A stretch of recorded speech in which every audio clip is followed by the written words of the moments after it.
अच्छा जी, ये असाइनमेंट पे डिस्कशन शुरू करते हैं।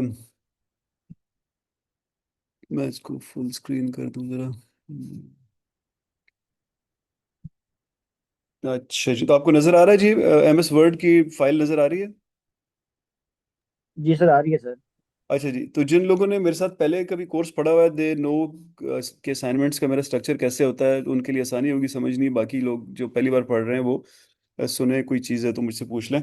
बेसिकली ये तीन असाइनमेंट्स हैं और ये तीनों इंटरलिंक्ड हैं, यानी अलग अलग असाइनमेंट्स नहीं है। पहले आप एक असाइनमेंट करेंगे, फिर आप इस काबिल होंगे कि दूसरी को ठीक कर सकें, फिर इस काबिल होंगे कि तीसरी को ठीक कर सकें, और फिर तीनों को इकट्ठा करके आप मुझे जमा करा देंगे तो ये आपका प्रोजेक्ट बन जाएगा।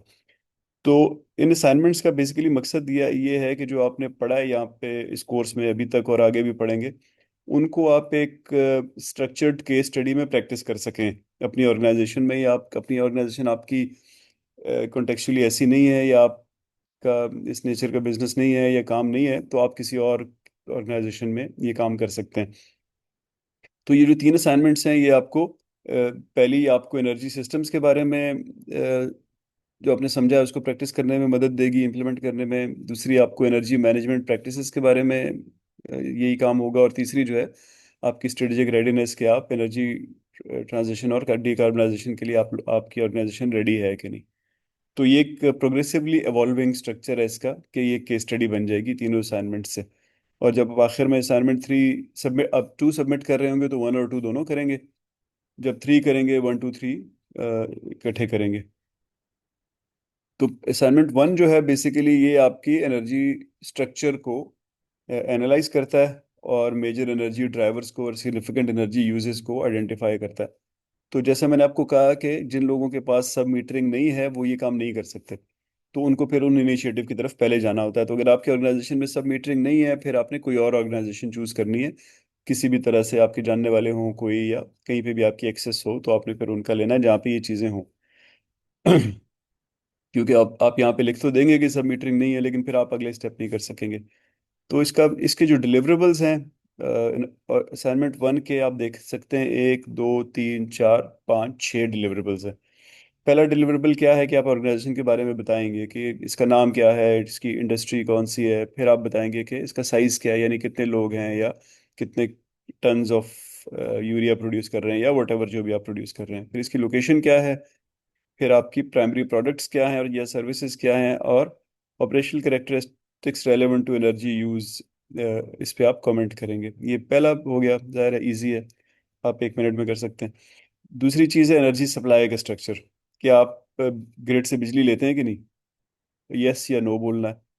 और टोटल परसेंट का कितना बनता है वो। इसी तरह नेचुरल गैस या डीजल या कोल या सोलर या कोई और इस्तेमाल करते हैं कि नहीं, ये भी बहुत इजीली आप कर सकते हैं अपनी एनर्जी प्रोफाइल को देख के। फिर तीसरा है कि एनर्जी कंजम्पशन, यानी ऊपर है सप्लाई, आपको मिल क्या रहा है, यहाँ पे है कंजम्पशन, कि आप इलेक्ट्रिसिटी कितनी इस्तेमाल करते हैं, गैस कितनी इस्तेमाल करते हैं, एंड सो ऑन। तो अगेन आप देखें कि ये क्विकली चंद मिनट में हो जाएगा ये सब कुछ, अगर डेटा अवेलेबल है। चौथी चीज़, आपके मेजर एनर्जी यूजर्स यूजर्स कौन है, यानी SEUs क्या है। तो फिर उसमें आप लिखेंगे कि यहाँ पे अब आपको प्रॉब्लली सब मीटरिंग चाहिए होगी। HVAC, वैसे सब मीटरिंग के बगैर भी हो सकता है, आपके पास हैंडल्ड इक्विपमेंट से भी ये हो सकता है, लेकिन वो ज़ाहिर है वो मुश्किल होगा। ये हम प्योर इंजीनियरिंग का कोर्स नहीं कर रहे। तो बेहतर ये होगा कि अगर आपके पास नहीं है सब मीटरिंग, तो किसी ऐसी ऑर्गेनाइजेशन का डेटा लें जिनके पास है सब मीटरिंग। तो इसमें आप देख सकते हैं कि अपनी ऑर्गेनाइजेशन में के HVAC सिस्टम्स या मोटर्स, ड्राइवर्स, कोई और चीज़ जो कि बिजली कितना इस्तेमाल करती है ओवरऑल परसेंटेज का। फिर एनर्जी की कॉस्ट का स्ट्रक्चर, बिजली आपको कितने में पड़ रही है, गैस कितने में, डीजल कितने में, वगैरह। और ये जो ऊपर 5 तक हैं इन सब का फिर आप नैरेटिव एनालिसिस करेंगे, यानी एक छोटा सा ऐसे लिखेंगे कि मेजर फैक्टर्स क्या हैं एनर्जी कंजम्पशन में, फिर ऑपरेशनल ड्राइवर्स क्या हैं, वल्नरेबिलिटीज़ क्या हैं आपकी एनर्जी के सिस्टम की, सप्लाई इंटरप्शंस वगैरह। फिर जो नंबर 2 है, इसमें आप अपनी ऑर्गेनाइजेशन की प्रैक्टिसेस बताएंगे, यानी ये एनर्जी से रिलेटेड करते क्या हैं। तो पहले में आप बताएंगे कि फॉर्मल एनर्जी पॉलिसी है कि नहीं, मैनेजर लगा हुआ है कि नहीं लगा हुआ, टीम बनी हुई है कि नहीं बनी हुई, और आपको टारगेट मिल आपने क्लियरली डिफाइन किए हुए हैं कि नहीं एनर्जी से रिलेटेड। अगेन ये भी इजी चीज़ है। Second, energy monitoring and measurement, इसमें सब मीटरिंग है या नहीं, एनर्जी मॉनिटरिंग की आपकी फ्रीक्वेंसी क्या है, और एनर्जी मैनेजमेंट सॉफ्टवेयर इस्तेमाल करते हैं कि नहीं, तो इसमें भी खाली टिक करना है। तो लेकिन जैसे मैंने आपको बताया कि अगर आप यहाँ पे नो या नन टिक कर देंगे फिर आगे वाले स्टेप आप नहीं कर सकेंगे। तो आप फिर ऐसी ऑर्गेनाइजेशन आपने नहीं इस्तेमाल यूज़ करनी। आपने कोई ऐसी करनी है जिसमें ये हो। अगर आप किसी आपकी करंट ऑर्गेनाइजेशन में नहीं है तो आप उसका भी बता दें और नई में चले जाएं, वो भी बड़े अच्छे प्रोजेक्ट होंगे।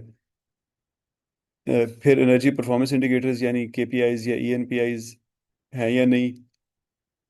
मैट्रिक्स एनर्जी इंटेंसिटी को आप देखते हैं कि नहीं, और टारगेट इस्टेब्लिश किए हुए हैं कि नहीं। फिर इसी तरह ऑडिट्स होते हैं कि नहीं, प्रोजेक्ट चल रहे हैं कि नहीं इम्प्रूवमेंट के लिए, और लोगों को अवेयर करने के प्रोग्राम हैं या नहीं। फिर अगला स्टेप, अगला नंबर 5 डिलीवरेबल है कि स्मार्ट मीटर्स लगे हुए हैं कि नहीं, एनर्जी डैशबोर्ड्स हैं या नहीं, और बिल्डिंग्स में ऑटोमेशन है या नहीं। ऑब्वियसली यहाँ पे ये बड़ा रेयर है, कम लोग इसमें यस कर सकेंगे, लेकिन इससे आपका कोई आगे का काम नहीं रुकता है। यू कैन सिंपली से कि नहीं है ये, अगर नहीं है तो। और फिर इसी का एक नैरेटिव डिस्कशन यानी एक ऐसे 600 से 800 वर्ड्स का आप लिखेंगे। ये असाइनमेंट 2 हो जाएगी। और असाइनमेंट 3 जो है वो डीकार्बोनाइजेशन के बारे में, कार्बन फुटप्रिंट के बारे में है। उसमें अगेन आप बताएंगे कि आपने सोलर विंड वगैरह इंस्टॉल किए हुए हैं कि नहीं। फिर आपके financial valuation methods energy practices में इस्तेमाल होते हैं कि नहीं, पे बैक पीरियड्स आपने डिफाइन किए हुए हैं कि नहीं। जैसे फॉर एग्जांपल अभी ये रन ऑफ द रिवर की हसनैन बात कर रहे थे। तो अगर इन्होंने फर्ज करें कि आप एक नया टरबाइन लगाया ये सोच के कि वो एनर्जी कम इस्तेमाल करेगा, और well in other words energy come produce करेगा, तो क्या उसको इन्होंने फैसला कैलकुलेट किया हुआ है कि कितने साल में अपने पैसे पूरे कर देगा। फॉर एग्जांपल इन्होंने 170 मिलियन का कोई टरबाइन लगाया, तो वो 170 मिलियन कितना अरसा बिजली बेच के पूरे हो जाएंगे, तो उसको हम कहते हैं पेबैक पीरियड। इसी तरह आपके जो एनर्जी प्रोजेक्ट्स हैं, उनके लिए आपने फर्ज करें 170 मिलियन मांगे, तो क्या वो compete करेंगे अब किसी और के लिए। फॉर एग्जांपल आपकी कंपनी एक नया बिजनेस लगाना चाह रही थी, वहां पे भी पैसे चाहिए। तो क्या आप ये दोनों आपस में compete करेंगे और फिर आप जीतेंगे कि नहीं। तो वो आपने यहाँ पे बताना है। फिर कार्बन मैनेजमेंट प्रैक्टिसेस के आप अपना फुटप्रिंट कैलकुलेट करते हैं कि नहीं, आपकी ग्रीन हाउस गैसेस की एमिशन रिपोर्ट होती है कि नहीं, और आपके पास अब डिकार्बोनाइजेशन के टारगेट्स हैं कि नहीं। फिर रिस्क परसेप्शन, ये खाली आपकी असेसमेंट होगी। जैसे लिखा हुआ है एनर्जी प्राइस वोलेटिलिटी। अब आपको पता है कि पिछले 6 महीने, 2 साल 3 साल में एनर्जी की प्राइस कितनी ऊपर नीचे हुई है। तो अगर वो बहुत वोलेटाइल थी तो आप उसके स्कोर में लिख देंगे कि 5 है, वोलेटिलिटी बहुत चेंज होती है। इसी तरह ग्रिड रिलायबिलिटी, आपको पता है कि पिछले 6 महीने 8 महीने से ग्रिड से बिजली मिलती रही या ज़्यादा उसमें डिसरप्शंस आई। अगर मिलती रही, कोई डिसरप्शन नहीं थी, तो आप उसका स्कोर 1 कर देंगे। इसी तरह क्लाइमेट रेगुलेशन रिस्क और इसी तरह कार्बन प्राइसिंग रिस्क में आप अपनी असेसमेंट करके तो स्कोरिंग कर देंगे रिस्क की। और फिर अगेन इसके भी आप डिस्कशन या नैरेटिव में 600 से 800 वर्ड्स का एक ऐसे लिखेंगे। और इवेंचुअली इन तीनों ऐसेस को कंबाइन करके एक सिंगल केस स्टडी रिपोर्ट आप जमा करा देंगे। तो ये तीनों आपके पास 3 एसेस थे तकरीबन 800 के। और फिर आप इनको जो कनेक्ट करते हैं ना, 3 पार्ट्स को, वो कनेक्टिंग बीच में वर्ड्स डालेंगे यानी फ्रेजेस और पैराग्राफ्स डालेंगे, तो तकरीबन 4,000 से 5,000 वर्ड्स का आपका एक ऐसे बन जाएगा या एक केस स्टडी बन जाएगी, और वो आप जमा करा देंगे। तो ये जो आपकी पहली असाइनमेंट है ये आपको इंशाल्लाह अगले हफ्ते मैं डिश आउट कर दूंगा, ईद के, और ईद से कुछ दिन पहले। हर असाइनमेंट के लिए हमारे पास काफ़ी टाइम होगा, एटलीस्ट 2 से 3 हफ्ते होंगे। तो आप आराम से डेटा इकट्ठा करके और ये काम कर सकेंगे। तो अब आपके कोई सवाल हैं तो मुझे बता दें जी।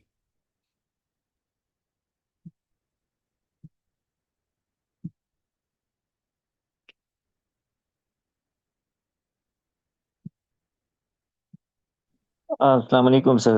वालेकुम सलाम जी। सर कैसे हैं आप, ठीक है? ठीक जी, अल्लाह का शुक्र। शुक्रिया। सर शाहजियान बात कर रहा हूँ। एक्चुअली आप तो मेरे टीचर भी रहे अन्य बाप में ना। जी जी जी। सर एक्चुअली कुछ एनर्जी सेक्टर के लोग तो डेफिनेटली, मैं असाइनमेंट के ना टास्क को देख रहा था, तो ये जो एनर्जी सेक्टर के लोग हैं उसको तो बड़ा अच्छा अंडरस्टैंड करेंगे ना, और अपनी केस स्टडी को भी वो पूरे कर सकेंगे। लेकिन अगर लेट्स से कि हमारे कुछ ये कुलीग्स में ना एनर्जी सेक्टर से रिलेटेड लोग नहीं है, या फिर उनके लिए थोड़ा सा आप उनको बता सकते हैं कि वो कहाँ से वो मैनेज कर सकेंगे ये असाइनमेंट? अच्छा, मैं तो आप तो एनर्जी सेक्टर से हैं तो आप उनको पूछने देना, आप क्यों पूछ रहे हैं? नहीं नहीं, वैसा एक्चुअली ना, ओवरऑल मैं हम तो इसको मैनेज कर लेंगे। मुझे वैसे ये जहन में आ गया कि यार लेट्स सी कि हमारे ना एनर्जी सेक्टर के लोग हैं नहीं लेट, तो उसको मतलब हम इसको थोड़ा सा जनरलाइज नहीं कर सकते। मुझे आपकी बात समझ नहीं आ रही है, आप जरा क्लियरली बताएं ना, आप क्या कहना क्या चाह रहे हैं? मैं कहना ये चाह रहा हूँ सर कि हमारे जो कोलीग है, स्टूडेंट्स है, ये जैसे कि हमारी ये असाइनमेंट टोटली एनर्जी सेक्टर से रिलेटेड है ना, केस स्टडीज, डेफिनेटली वो एक नहीं, एनर्जी सेक्टर से रिलेटेड नहीं है ना, कैसे रिलेटेड है? मैं तो अभी तक एनर्जी सेक्टर की कोई एग्जांपल ही नहीं दी। मैं तो ये आपको टेक्सटाइल की या सीमेंट की या यूरिया बनाने की, इन इस तरह की एग्जांपल्स दे रहा हूँ। मैंने तो अभी तक एक एग्जांपल भी नहीं दी एनर्जी सेक्टर की। सही बात है सर। मतलब ये कि हमारे ये जो कोलीग्स है इसमें टेक्निकल ऑर्गेनाइजेशन के बहुत लोग ऐसे भी होंगे जो नॉन टेक्निकल ऑर्गेनाइजेशन के होंगे। तो मैं जैसे ये जो मैं अभी देख रहा था, तो मैं ये सोच रहा था कि सर हम इसको थोड़ा सा जनरलाइज नहीं कर सकते असाइनमेंट को? क्या मतलब है? आप इस जनरलाइज का क्या मतलब है? आप जो वर्ड्स इस्तेमाल कर रहे हैं जनरलाइज आप, का, उनके 1,000 लेट्स सी मीनिंग्स हैं, लेट्स आप सी बताएं क्या एक क्या है। बंदा है, लेट्स सी एक बंदा है वो एजुकेशन सेक्टर से रिलेटेड है, जी। तो वो इस असाइनमेंट को कैसे करेगा? देखिए, वो कोई स्कूल होगा ना, कोई बिल्डिंग होगी जिसको वो इस्तेमाल कर रहे होंगे। अच्छा ठीक है है, ना? ठीक हो गया सर, सही है। ठीक है, इसको थोड़ा सा सर फिर चलिए सर, आपसे डिस्कस कर लेंगे इसके बारे में ना, ये अगर मतलब कोई एटलीस्ट और जो इंफॉर्मेशन। बिल्कुल ही जनरलाइज सेक्टर होगा वो कोई बिल्डिंग तो होगी कम से कम ना। ठीक है सर, राइट हो गया। ठीक है जी। Okay sir, okay, thank you. Okay जी। और किसी का कोई सवाल जी? अस्सलाम वालेकुम सर। वालेकुम सलाम जी। सर मैं सुमैया बात कर रही हूँ सर। एक इशू ये भी है हमारे पास कि जो मैं हूँ, मैंने एमबीबीएस किया हुआ है, तो जी मैं डॉक्टर कौन से साहब। ऑर्गेनाइजेशन को पिक करूंगी? और अभी मैं जहाँ पे हाउस जॉब कर रही हूँ वो एक मिलिट्री हॉस्पिटल है, तो वो तो अपना डाटा भी शेयर नहीं करते। अच्छा, तो आप देखें, मुझे ना, आप एक्चुअली आपके किसी ऑर्गेनाइजेशन का नाम तो चाहिए नहीं है मुझे, तो जेनेरिक मैं आपसे चीज़ें पूछ रहा हूँ ना। आप बेशक लिख दें कि नाम मैं नहीं बता रही, और ये एक बिल्डिंग है जिसकी हम बात कर रहे हैं। मुझे अब पता नहीं आप किस हॉस्पिटल में, जैसे फॉर एग्जांपल एमएच के अंदर जो मुख्तलिफ इंस्टीट्यूट्स हैं ना, एएफआईसी वगैरह, एएफआईपी वगैरह, उन सब में तो बड़ी डिटेल में सब मीटरिंग हुई हुई है जगह जगह, तो उनका डेटा लेन उनका बट तो सर वो बहुत। अपना डाटा शेयर नहीं करते। वो अपना कोई भी अगर हम मैनेजमेंट के पास जाएं वो डाटा लेने के लिए, तो वो तो कभी भी शेयर नहीं करते। फिर आप किसी और ऑर्गेनाइजेशन से ले लें, यही हो सकता है जो आपको दे दे डेटा। सर ये कोई ढूंढना तो बहुत मुश्किल हो जाएगा। अस्सलाम वालेकुम सर, इफ्रा दिस जी मैम। साइड। जी जी इरफान। सर मेरा तो आई एम वर्किंग ऑनलाइन, तो उसमें अगर if I can get help from Google से, या ऑनलाइन अगर हमें कोई डाटा मिल जाता है उसको हम यूटिलाइज कर लें। देखिए, आप लोगों को सारी बातें पता है, मुझे क्यों बता रहे हैं? मैं फिर आपके नंबर काटूंगा इस चीज़ पे ना। करें जो करना है, मुझे मत बताएं। सर सर आपसे रिक्वेस्ट है, हम ओल्ड स्टूडेंट्स हैं, क्योंकि लेट इट सिंक। आज शाम तक आपके पास इसका कुछ ना कुछ हो जाएगा। हाँ ये जी, उस्मान परेशान है। साहब जो कह रहे हैं ना, ये इस पे गौर करें जरा। ये कह रहे हैं कि आप जरा आपने आज सिर्फ अभी सिर्फ सुन लें और बाद में सोचें इसके बारे में करना क्या है। सही है उस्मान, यही कह रहे हो? जी जी सर, यही है, सिंक करें सर, पहले सिंक करें, कोई नहीं, सही। कहीं कुछ नहीं होता। जी, तो करें जी। आप डू डू योर बेस्ट। और ज़ाहिर चैलेंज आते हैं, ऐसा थोड़ी होगा कि आपको ना कोई उठा के कागज़ पकड़ा देगा कि ये लो प्रोजेक्ट जमा करा दो। ऐसा कोई कहीं पे भी नहीं होता ना। यही आइडिया होता है केस स्टडीज़ का, असाइनमेंट्स का, कि मेहनत तो करनी पड़ती है।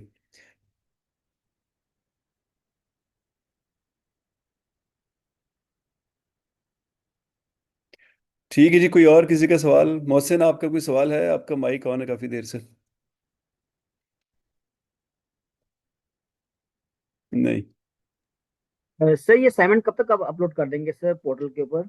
मैं बस अभी, आप ये हमारी मीटिंग ख़त्म होती है तो ये असाइनमेंट सेट मैं अपलोड कर दूंगा अलग से, और एक एक करके असाइनमेंट अपलोड होनी शुरू हो जाएंगी 2-2 हफ्ते के गैप से। सर पहली असाइनमेंट की ड्यू डेट कब है सर? यार अभी अभी मैंने नहीं सोचा, लेकिन ये कह लें कि बस अभी से कोई 2.5-3 हफ्ते बाद की होगी। Right sir.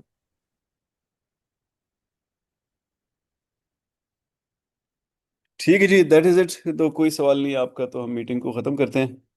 तो आप लोग जो सुमैया साहिबा, इफ्रा साहिबा, जो आप लोग को चैलेंज आ रहे हैं ना, तो हम आहिस्ता आहिस्ता इंशाल्लाह इसको डिस्कस करेंगे और एड्रेस करने की कोशिश करेंगे। देखिए, आइडिया ये होता है सारे ये पढ़ाई करने का ना, कि आपने अपने अंदर इम्प्रूवमेंट लेके आनी होती है ना, कोई अपने आप को अपग्रेड करना होता है किसी एक पर्टिकुलर सेंस में। और यू नेवर नो, यही चीज़ें मैं तो, चूंकि आप लोग, मैं केस का ही स्टूडेंट रहा हूँ ना, मैंने यहाँ से मिस किया, पीएचडी की, और फिर अभी काफ़ी, यानी ये बात पुरानी है, अब ज़ाहिर है 20 साल पुरानी बात है। लेकिन मैं आपको बताऊं कि ये हर सब्जेक्ट जो है ना, ये पोटेंशियली आपका करियर डिफाइन करता है, और आप इसी के स्पेशलिस्ट बन जाते हैं, आपको पता भी नहीं होता। जैसे सुबैया, डॉक्टर साहबा, क्या पता आप जो है ना मेडिकल इंडस्ट्री की डीकार्बोनाइजेशन की एक्सपर्ट बन जाएं इसी कोर्स में, अगर आप ज़्यादा इंटरेस्ट लेना शुरू कर दें तो। यू नेवर नो, वो फिल्म है ना, स्लाइडिंग डोर्स, कुछ पता नहीं होता। बस इधर से इस तरफ अटेंशन देनी शुरू कर दी तो इधर के एक्सपर्ट बन जाते हैं, उधर के एक्सपर्ट बन जाते हैं। तो ज़रूर कोशिश करें कि आप ज़्यादा से ज़्यादा सीखें इसमें, और एफर्ट करें। ऐसा नहीं होगा कि ये मत समझें कि आप को जेमिनाई या चैट जीपीटी ये बना के दे देगा किसी तरह, ऐसा नहीं हो सकेगा। आप आपको नुकसान होगा इसके ओवरऑल मार्क्स हासिल करने में। आप एफर्ट करेंगे इंशाल्लाह, तो जाहिर है वो नज़र आता है फिर ना, जब आप स्टेप वाइज असाइनमेंट्स जमा कराते हैं, तो I can see through it ना, कि आपने क्या किया है। तो वो आपको फिर बहुत फायदा देता है, कि जाहिर है जहाँ आपकी ह्यूमन लिमिटेशन आ जाती है वहाँ पे कुछ नहीं किया जा सकता। वो मुझे भी समझ आएगी, आपको भी समझ आएगी। तो थैंक यू जी, इंशाल्लाह अगले हफ्ते मिलते हैं।